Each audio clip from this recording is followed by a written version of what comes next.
Hello, Tom Simmons here, and this is my introductory video to our Business 205 Principles of Management course at GCC.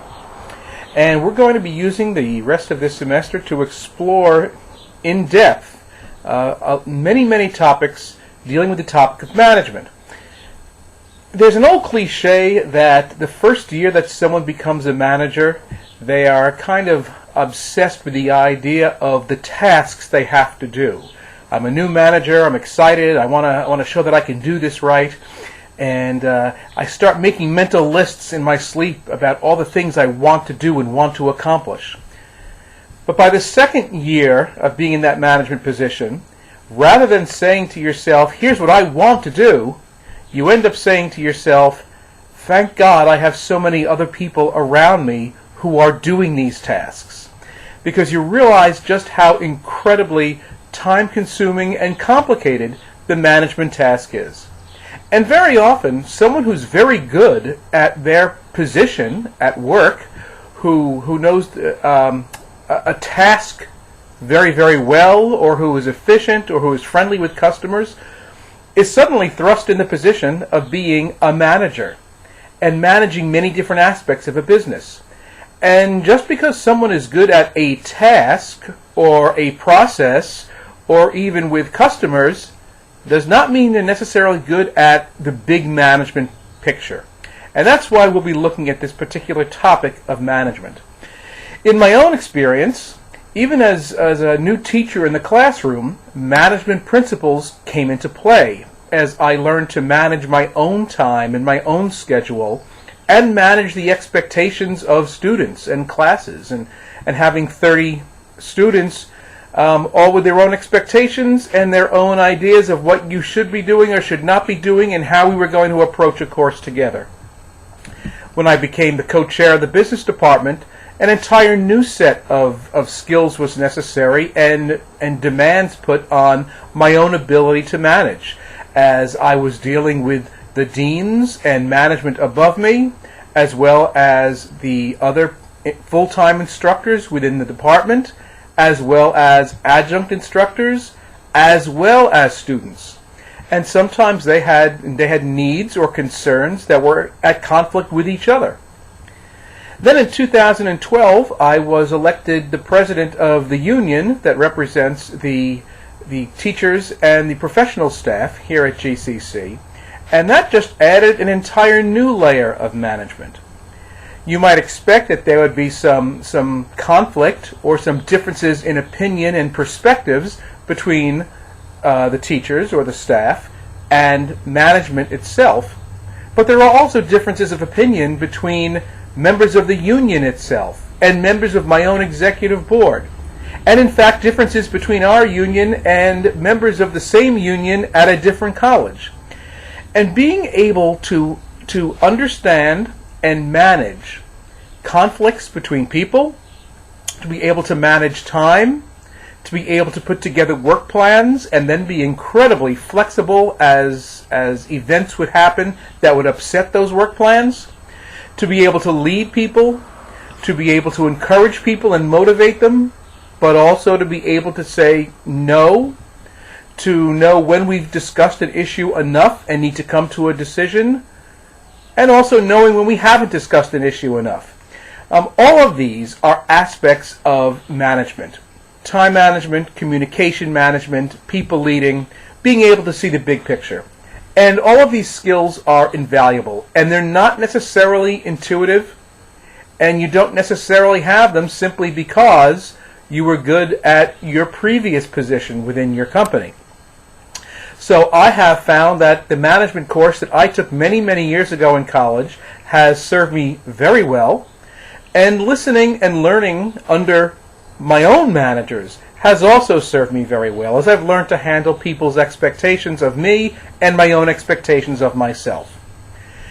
Now, because this is a 200 level course, an upper level course here at GCC, and because we are making the assumption that you have accomplished the skills that were the course objectives in Business 111, which was the prerequisite to this course, that I'm going to handle things a little bit differently. I'm going to be handling this course a little differently than I handle most of my 100 level courses. And so if this is not the first online course you've had with me, here are the areas that might be a little different than what you've come to expect from me.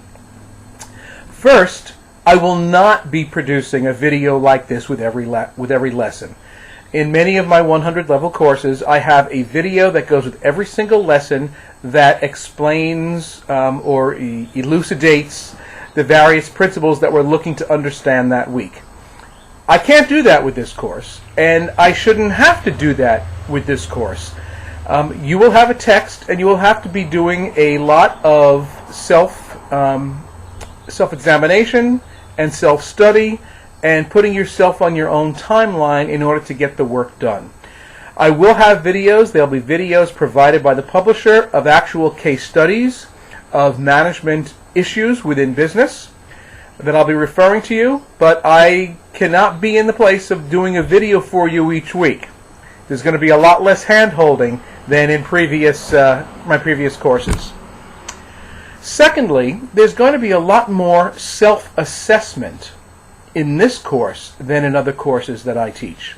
And by self-assessment, what I mean is that almost every week, you'll start the week with a self-assessment quiz about your own strengths and your own weaknesses. Because only by critically examining your own strengths and weaknesses in the management field are you going to be able to identify those places where you either need to sharpen your skills or where you might not be comfortable serving, and you may need to pass a task on to someone else or even decline a particular position because that position is just not right for you. Only you can make that decision, but it starts with knowing where you are and what your strengths are. Third, and probably what is going to be the biggest change for most of you in not only in one of my courses, but in almost any course at JCC, is that for most assignments in this course, I will not be giving you due dates. The largest part of your grade in this course comes from memos, which you will have to write in response to the readings that you're doing, and then applying the information in those readings to the publisher videos that I'll be directing you to. And those will be in the form of memos. At least one a week, perhaps two a week during some weeks. But here's the key. I'm not going to tell you, here's your memo, and it's due in 2 weeks, or it's due in 1 week. You'll simply be getting one memo assignment after another, and it's up to you to get it in. Now, if you read the syllabus very carefully, and I'm going to direct you to the syllabus for the specific dates, here's how I operate this portion of the course. Any memo that comes in, let's say 2 weeks before the end of the semester, and again, those dates are in the syllabus. If it comes in 2 weeks before the end of the semester, I will look at it, I will send it back to you, and I will give you feedback on how it can be made more precise, how you can add clarity to it, how you can make it briefer or extend it depending on what I feel is necessary. And you can hand that in again. You can rework it and hand it in until it gets an A-OK from me. If you hand a memo in within the last 2 weeks of the semester, I will accept it and grade it as you give it to me. But I don't have time to be able to give it back to you for correction.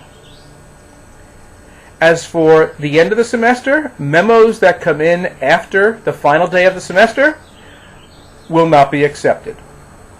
So in essence, you are on your own in terms of putting together a timeline and making sure the memos come in. You get the memos in early, I'll have time to react, you'll have time to correct, and you'll do well in this course. You save everything for the end, that's probably not going to happen. Now, as I said, that makes up the largest part of your grade in this course. There are also a few other tasks that I'm going to be giving you over the course of the semester. One are the self-assessment quizzes, and obviously I'm not going to grade you on how you self-assess yourself, But we are going to discuss your findings in discussion forums, and those will have due dates. You will need to do those within a week's time and post them so that we can look at your results and we can talk about what you feel your strengths and weaknesses are. There will also be 2 group assignments during the course of the semester, and those assignments, I will tell you what they are and how you have to submit it to me as a group. From that point forward, you are on your own. And when I say that, I mean you will have to figure out who is undertaking what tasks, what timeline you're on, and how to judge each other's work and provide me with a quality document. You sink together or you swim together, and those will have due dates. But again, this is an upper level management class, and that should not be beyond you. If you are going to sink anywhere, better to do it in a class than actually on the job. To be able to put together a team of a few people and work on a project or a document together, that's something you need to be able to learn to do during the course of this course. And so you'll get to do that twice. Lastly, you'll be doing a book review on a book of your choosing. You choose the book, I will approve it. So it's not going to be a 1-minute manager or a 30-page book. But you'll choose a book that has to do with business or a manager or management, and you will read through that during the course of the semester on your own schedule. And then you will put together a review of that book in light of the management principles that we have looked at during the course. You will not write this up. Rather, you will make a video exactly the way that I am doing right now. You will produce a video. You will explain the content of the book, what you found, and how the management principles of the course apply to the book, or perhaps how the person in the book seemed to violate or go against those principles. And in essence, you will be giving us a short 10-minute or so, 10 or 15-minute seminar on the work that you chose to study during the course of the semester, and that will be posted to our site. So, overall, you'll be writing a lot of short memos, you'll be reading a ton of work on management, you'll be assessing yourself, you'll be making your own timeline for when things get completed and when things get submitted, and you'll be making a presentation based on the information that we've covered. That overall wraps up that's an overview of Business 205, and make sure you take a look at the syllabus. Make sure that you check your email every single day from me, just in case I need to shoot a sudden memo that something's come up. I will try and release each lesson, as is my custom. I will try and release each lesson on the weekend, and we will go 14 or 15 weeks, and usually that means I get it up and running by Friday night. If I can get you a lesson early, if I can get you information and a list of what you have to do earlier, I will. But you'll always know that every week you'll have a new lesson. So that's how I plan to run this course, and I hope you're ready for it. Your first lesson will be, you have a lot of tasks to do right now, actually, because you need to make sure you're up and running and registered with Cengage Publishing, so you can download the videos as necessary from that publisher's course. You need to be downloading the syllabus and taking a good look at the dates, especially for when all the memos are due at the end of the semester. And there's a list of things that I've got in that first lesson. Take a look at it. If you have any problems or any issues, you know where to get a hold of me. Email is always the best way. And I look forward to this journey together with you in Principles of Management. Tom Simmons, signing off.